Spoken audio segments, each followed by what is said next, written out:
위기 때에 응답하시는 하나님이란 제목으로 말씀 증거하겠습니다. 예수 믿는 사람들도 갑자기 큰 일이 터지거나 또 큰 핍박이 오거나 큰 난관에 부딪히면은 허둥지둥 되게 돼 있습니다. 그냥 소위 요즘 말로 말하면 멘탈이 날아가 버리죠. 그냥 널브러져 가지고 아무것도 못하겠다 하고 이렇게 널브러져 있어요.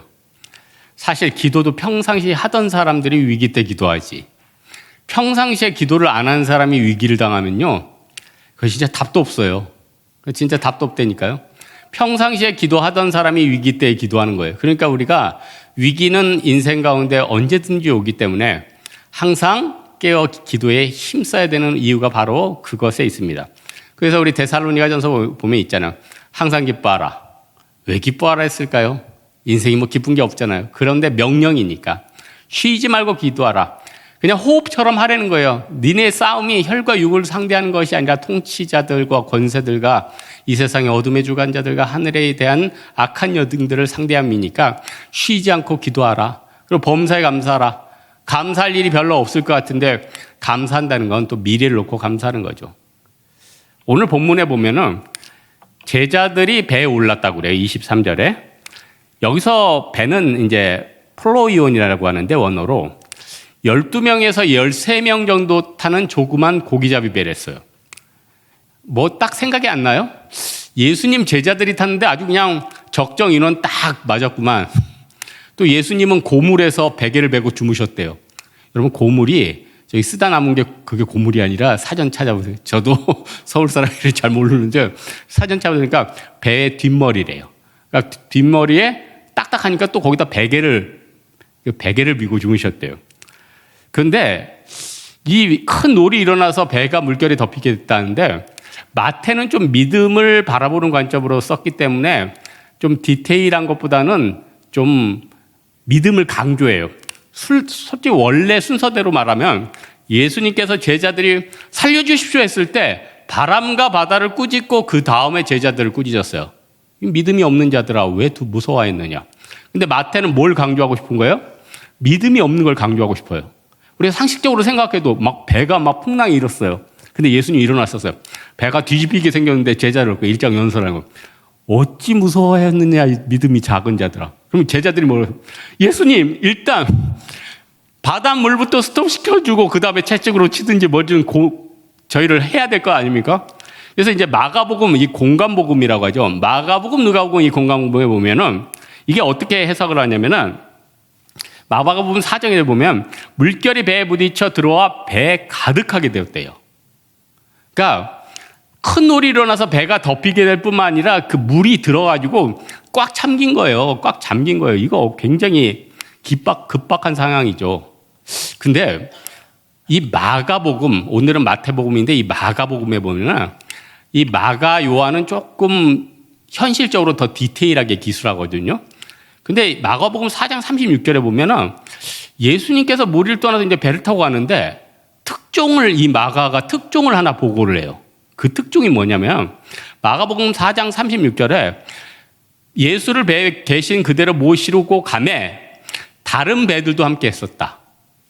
와, 대박. 그러니까 배를 예수님하고 제자들만 타고 간 게 아니라 다른 배들도 타고 간 거예요.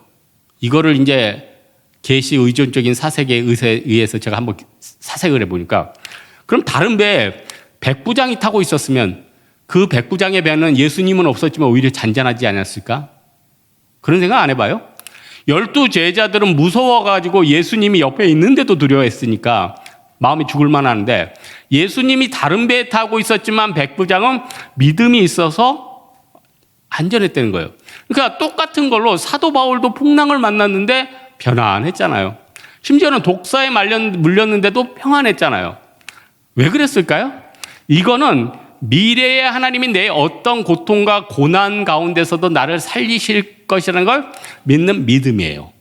그러니까 우리 주변에 어떠한 고난이 있고 고통이 있고 원수 마귀가 있어도 예수님이 이것을 통해서 합력하여 선을 이루시겠다라고 믿으면 우리가 안 두려워할 수 있는 거죠. 이 자연재해, 여러분 자연재해를 진짜 위기로 직접 느끼고 이 자연재해 때문에 진짜 목숨을 잃을 뻔한 분 계십니까? 제가 산 증인이에요. 제가 자연재해 때문에 진짜로 죽을 뻔했어요. 우리나라 역사상 50년 중에 최근 근래 앞뒤로 50년 중에 가장 큰 폭풍은 태풍이죠. 2003년도에 있었던 매미예요. 그때 초속 60m, 그때 사람들 날아가고 130명 죽었어요. 날아가가지고. 사저 2천억 손해보고 2만 명 이재민 발생했습니다.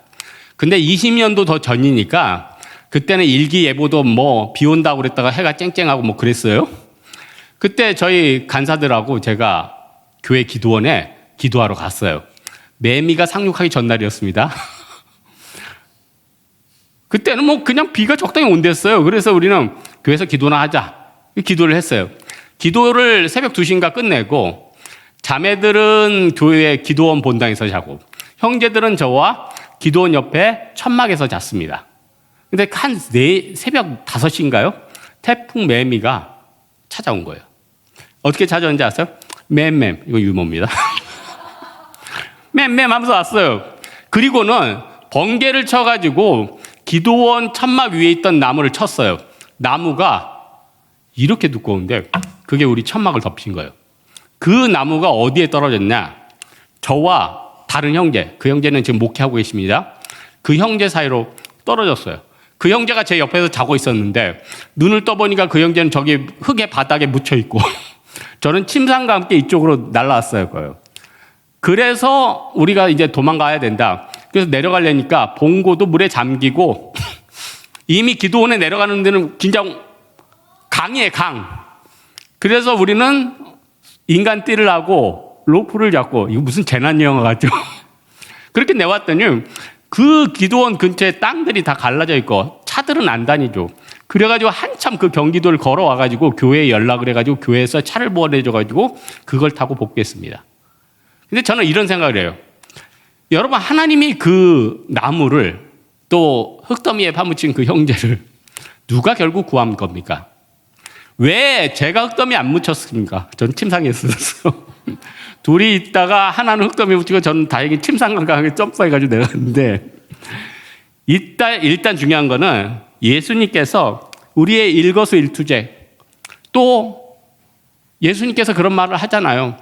사람이 너의 영혼을 죽일 자, 몸과 이 영혼을 죽일 자들을 두려워하지 말고 두려워하라고. 그게 바로 하나님이에요. 하나님은 우리의 인간의 모든 걸 아시기 때문에 우리가 하나님을 의지하면 넉넉히 이길 수 있는 거예요. 그러니 세상 사람들은 지금 문제 생기면 뭐 위에 묻습니까? 요즘 인공지능 챗GPT 같은 거 아주 답들 잘 해주죠. 아주 그냥 뭐 거기에 적당한 거 물으면 답 짝짝 잘 알려줘요. 그런데 그러면은 이제 어떻게 되죠? 요즘 점점 학생들이 이제 인공지능 그 검색이 없으면 사고를 할 수가 없대요.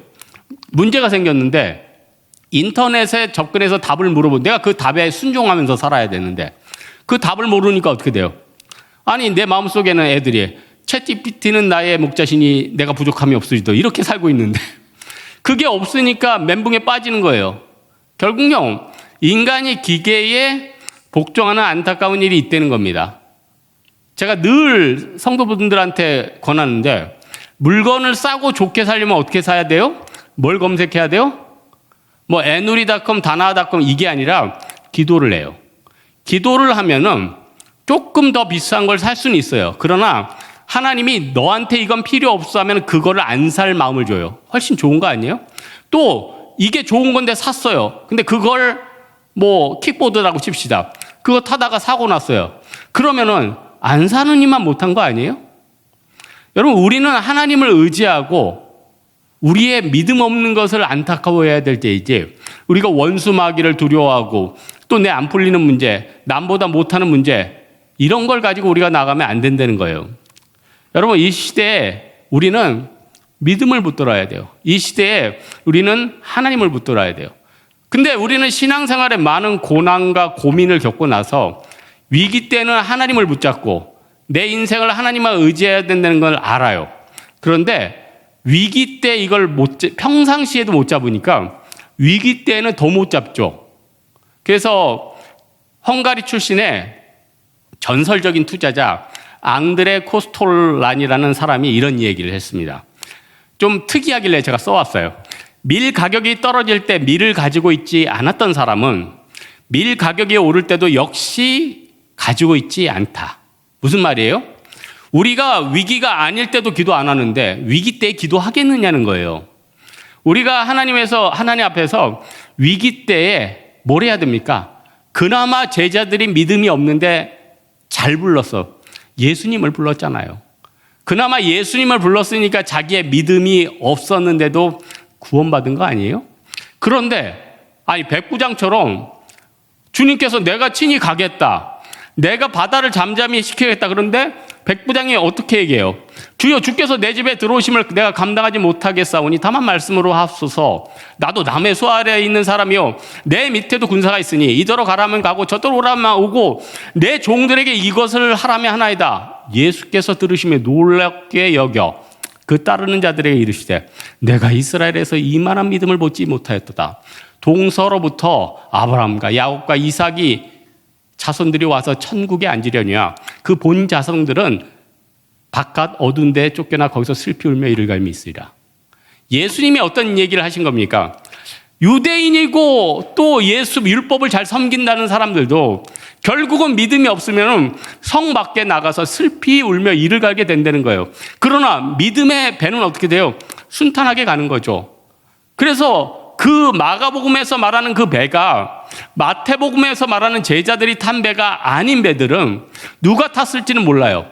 그러나 그들 가운데 믿음이 있으면 하나님이 살려주시는 거죠. 아마 그 다른 배들은 잔잔했을지 몰라요. 믿음은 똑같이 역사니까. 그러니까 예수님께서도 12 제자들을 부르신 다음에 더러운 귀신을 쫓아내시고, 마태복음 10장에 있죠. 더러운 귀신을 쫓아내시고 모든 병과 모든 약한 것을 고치시는 권능을 주시니라. 이 사역은 예수 그리스도께서 하시는 사역이에요. 예수 그리스도께서 하시는 사역을 제자들한테도 주시는 거예요. 그러니 우리가 하나님 앞에서 어떻게 살아가겠습니까?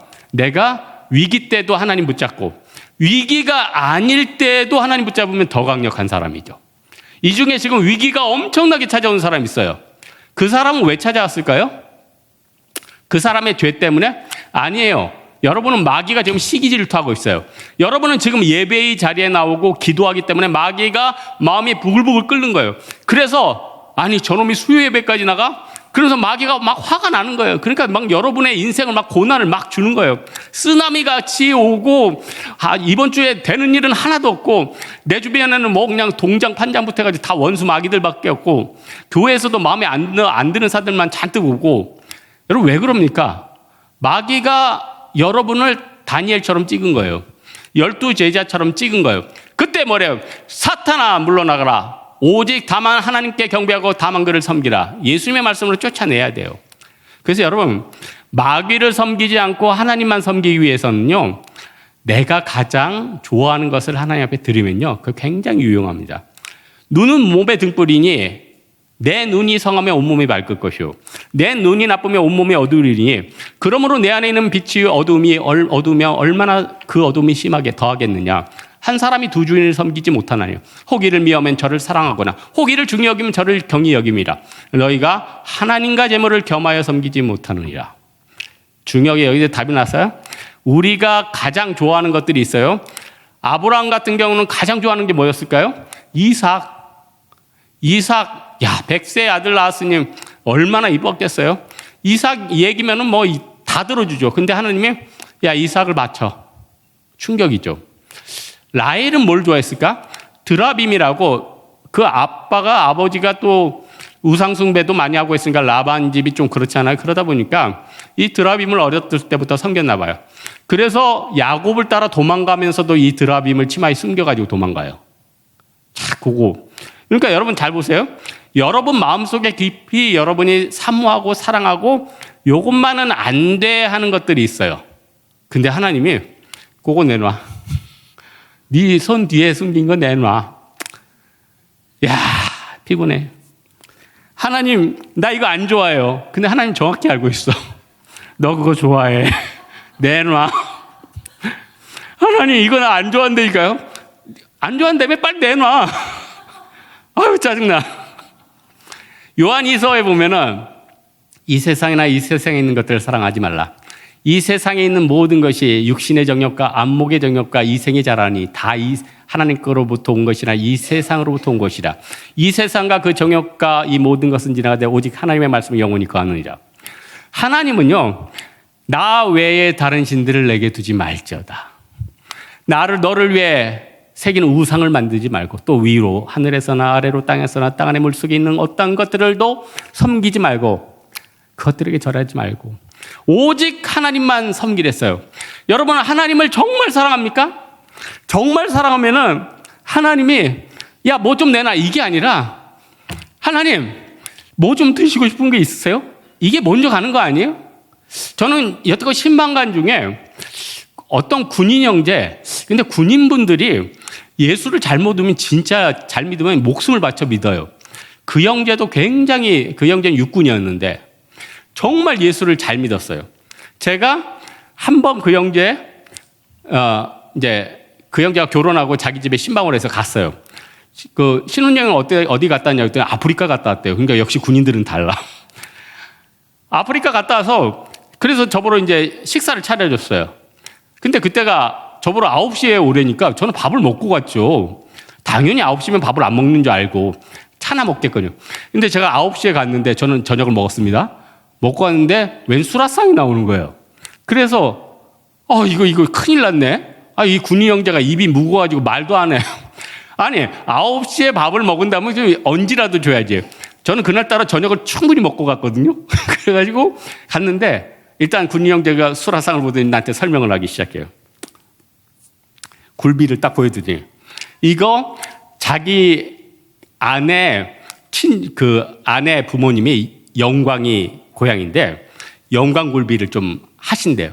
그래서 요즘 중국산 굴비들이 많은데 이건 영광에서 나온 진짜 굴비래요. 그러면서 큰 걸 이렇게 들여보내요. 그래서 제가 나중에 먹었는데 진짜 영광스러웠어요, 입이. 그리고 나서 또 사과가 옆에 있는데 이거는 자기 부모님이 사는 그 부모님이 풍기 쪽에 살았는데 풍기 사과래요. 원래 사과는 유명한 데가 청주 사과가 유명한데 풍기 사과가 일조량이 커서 훨씬 맛있대요. 이건 그 형제 얘기니까 여러분이 나중에 인터넷으로 검색해 보십시오. 어쨌든 그리고 차는 옆에다 준비를 했는데 녹차인데 뭐 제주도에 설로건이라는 데가 있다면서요. 거기서 제일 괜찮은 녹차 그걸 가져왔대요. 거의 임금님 수라상이에요. 어떻게 안 먹어요? 근데 먹었는데 또 사람 한계 효용 체감이 있잖아요. 그런데 일단 마음이 고맙더라고요. 야, 이거는 그냥 이 형제 가정인 나를 그냥 내가 그 목장에 속해 있어서가 아니라 나를 좋아해 주는구나. 진짜 고맙더라고. 나 부목사인데 왜 이렇게 나를 잘해 줄까? 고맙더라고요. 여러분, 민수기 7장에 보면은 민수기 7장이 굉장히 길어요. 한 89절까지 되는데 거기 보면은 12지파가 하나님 앞에 헌물을 드려요. 그래서 첫째 날 헌물인 드린 자는 유다지파 암미나답 아들 나손이 여호와께 드린 헌물이라. 그가 드린 헌물은 성소의 세계로 130세겔 무게의 은바 나와 70세겔 무게의 은발이 하나라. 이 두 그릇에는 소재물로 기름 섞은 고운 가루를 채웠고 또 10세개의 금그릇 하나라. 그것에는 향을 채웠고 또 번제물로는 수송아지 한 마리야 수량 한 마리야 1년 된 어린 순양 한 마리이며 소재 제물로는 수염소 한 마리며 화목제물로는 소 2마리야 수량 5마리야 수염소 5마리야 1년 된 어린 순양 5마리니 이는 암미나답의 아들 나손이 여호와께 드린 헌물이라. 둘째 날 헌물자는 여기까지 말까? 이거를 12번 다 반복하면서 12지파의 지휘관이 똑같이 이거를 드렸다는 걸 쭉 기술을 해요. 무슨 말이에요? 12지파의 어느 지파도 하나님 앞에 드림이 있는 것은 목회자든 평신도든 차별이 없더라. 여러분, 모든 사람이 죄를 범하였으면 하나님의 영광에 이르지 못하더니 그리스도 예수의 성령으로 말미암아 의롭다함을 받아 의롭게 되었느니라. 여러분, 우리의 죄가 누구 때문에 사해졌습니까? 예수 그리스도께 때문에 사해졌죠. 우리는 물질뿐만 아니라 내 생명까지 하나님 앞에 드리는 마음을 가질 때 주님이 안 기뻐할 수가 없죠. 어떻게 우리를 안 건져요? 어떻게 우리를 모른 척 할 수 있어요? 그러므로 그리스도 예수 안에 있는 자들은 결코 정죄함이 없다면서요. 그리스도 예수 안에 있는 생명의 성령의 법이 죄와 사망의 법에서 너를 해방하였습니다. 율법이 육신으로 말미암아 연약하여 할 수 없는 그것을 하나님은 하시나니 곧 죄로 말미암아 자기 아들을 죄 있는 육신의 모양으로 보내요. 육신의 죄를 정하사 육신을 따르지 않냐고 영을 따라 사는 자들의 율법의 요구가 이루어지게 하려 하심이라. 육신을 따른 자는 육신의 일을, 영을 따른 자는 영의 일을 생각하느니 육신의 생각은 사망이요 영의 생각은 생명과 평안이라. 여러분, 우리는 과연 영의 생각을 하고 있습니까? 육의 생각을 하고 있습니까? 우리의 씨름이 혈과 육을 상대하는 것이 아니라 통치자들과 권세들과 이 세상의 어둠의 세상의 주관자들과 하늘의 영을 향해서 있는데, 우리는 몸은 죽여도 영혼은 능히 죽이지 못하는 자들을 예수님이 두려워하지 말라고 했는데, 몸은 죽어도 영혼을 못 죽이는 자들을 우리는 오히려 두려워하고 있어요. 그리고 몸과 영혼을 능히 멸하는 자들을 오히려 두려워하지 못하고 있어요. 그게 하나님 아닙니까? 여러분, 우리 다른 것보다도 우리 예수 그리스도 앞에서 큰 문제가 있으면은 그 문제가 1년이 된 문제가 있고 2년이 된 문제가 있고 3년이 된 문제가 있을 수 있어요. 사람의 문제는요, 어떤 사람은 38년 동안 안 풀리는 문제가 있어요. 어떤 사람은 1년 동안 안 풀리는 문제가 있어요. 어떤 예수님께 나아갔던 혈루증 앓는 여인은 어떻게 됩니까? 12회를 혈루증으로 앓는 여인이 예수의 뒷가에서 그의 옷가를 만드니 이는 그가 그 옷가만 만져도 구원을 받음이라. 그러니까 예수님께서 뭐라고요? 따라 안심하라, 내 믿음이 너를 구원하였다. 그 여인이 즉시 구원을 받았다. 혈루증이 고쳤다는 얘기가 있어요? 아니면은 그 여인이 구원받았다고 해요? 구원받았다. 여러분, 예수님의 관점은 우리가 죄사함 받는 거예요. 예수님의 관점은 우리가 구원받는 거예요. 그러니까 예수님께서 본 동네에 다시 오시니까 사람들이 중풍병자 걸린 사람들을 메고 나오거든. 예수님께서 그들의 믿음을 보시고 뭐라고 해요? 작은 자야 안심하라, 내 믿음, 내 죄사함을 받았느냐.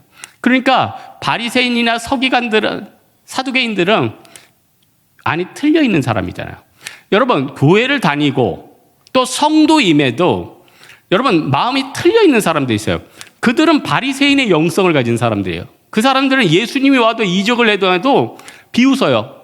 그 사두개인들이 뭐라고 합니까? 이 사람이 신성을 모독하도다. 그러니까 예수님이 그 악한 생각을 하시고, 야, 사람이 죄사함을 받았다는 말과 일어나 내 상을 들고 걸어가는 말 중에 어느 것이 쉽겠느냐. 그러나 인자로 하여금 이 세상에서 죄사함의 권능이 있는지 알게 하려 함이라. 이에 일어나서 내 상을 가지고 집으로 돌아가며 그가 집으로 돌아가니라. 여러분, 우리 예수 그리스도께서는 우리에게 어떤 걸 원합니까? 나의 귀한 것들, 나의 생명, 나의 연약함들 다 드리기 원하신다는 거예요. 여러분, 우리 많은 환난들이 있습니다. 고난들이 있습니다. 이 환난과 고난의 문제를 어떻게 해결하겠습니까? 여러분, 지금도 얼마나 많은 고난과 고통 때문에 지금도 신음하다가 이 자리에 왔습니까? 여러분은 과연 이대로 계속 살아갈 수 있는 것입니까? 여러분의 원수 마귀의 문제를 어떻게 해결할 것입니까? 여러분의 질병의 문제를 어떻게 해결할 거예요? 여러분의 악한 마귀가 엄습하는 그 고통, 우울증, 고통, 이 환난을 어떻게 해결하겠냐는 거예요. 나서 예수 이름으로 명하노니 물러나라. 예수 그리스도의 이름에는 능력이 있어요. 예수 그리스도의 이름에는요, 여러분 악한 마귀를 다 떨쳐버리는 권능이 있어요. 우리는 너무나도 잘 아는 말씀이지만 시편 23편의 말씀을 여러분 힘들 때마다 그냥 펼쳐보고 좀 묵상을 쭉 해요. 여호와는 나의 목자시니 내가 부족함이 없으리로다. 그가 나를 푸른 풀밭에 누이시고 쉴만한 물가로 인도하신도다. 내 영혼을 소생시키시고 자기 이름을 위하여 의의 길로 인도하신도다. 내가 사망의 엄청한 골짜기를 다닐지라도 내가 해를 두려워하지 않을 것은 주께서 나와 함께 계심이라. 주의 지팡이와 막대기가 나를 안위하시나이다. 주께서 내 원수의 목전에서 내게 상을 차려주시고 기름을 내 머리에 부으셨으니 내 잔이 넘치나이다. 내 평생의 선하심과 인자하심이 반드시 나를 따르니 내가 여호와의 집에 영원히 살리로다. 우리 예수님 앞에서 다윗도 똑같은 고난당했고 똑같이 사울, 또 신하들은 말을 듣겠습니까? 신하들도 막 요압 장군 같은 경우는 맨날 대들고. 그러니 다윗은 죽을 맛이에요. 40년 동안 통치했지만 편안할 날이 과연 몇 년이나 있겠습니까? 여러분, 백성이든 중간 관리든 왕이든 이 세상을 살아가면서 마음이 편안하다 이런 사람은 없어요. 우리는 이런 생각을 해요. 몸만 건강하면 행복하겠지. 돈만 있으면 행복하겠지. 내가 저 자리에만 오르면 행복하겠지. 과연 그럽니까? 여러분, 야고보서에 우리에게 뭐라고 합니까? 너희는 안개니라. 우리는 안개예요. 잠깐 피었다 없어지는 안개. 여러분, 오늘 말씀의 결론 맺겠습니다. 시편 50편에 감사로 하나님께 제사를 드리며 지존하신 이에게 내 소원을 갚으며 환난 날에 나를 부르라. 내가 너를 건지리니 내가 나를 영화롭게 하리로다. 감사로 제사를 드린 자가 나를 영화롭게 하나니 그 행위를 옳게 하는 자에게 내가 하나님의 영광을 보이리라. 이 믿음 가지고 환난이 있어도 감사하고, 어려울 때 예수 그리스도를 부르고, 또 평안할 때 더 하나님께 매달리고, 위기가 있으면 금식으로 하나님 앞에서 주여 나를 살려달라고 외치는 여러분 되기를 주님의 이름으로 축원합니다. 찬양하겠습니다. 예수 우리들의 밝은 빛.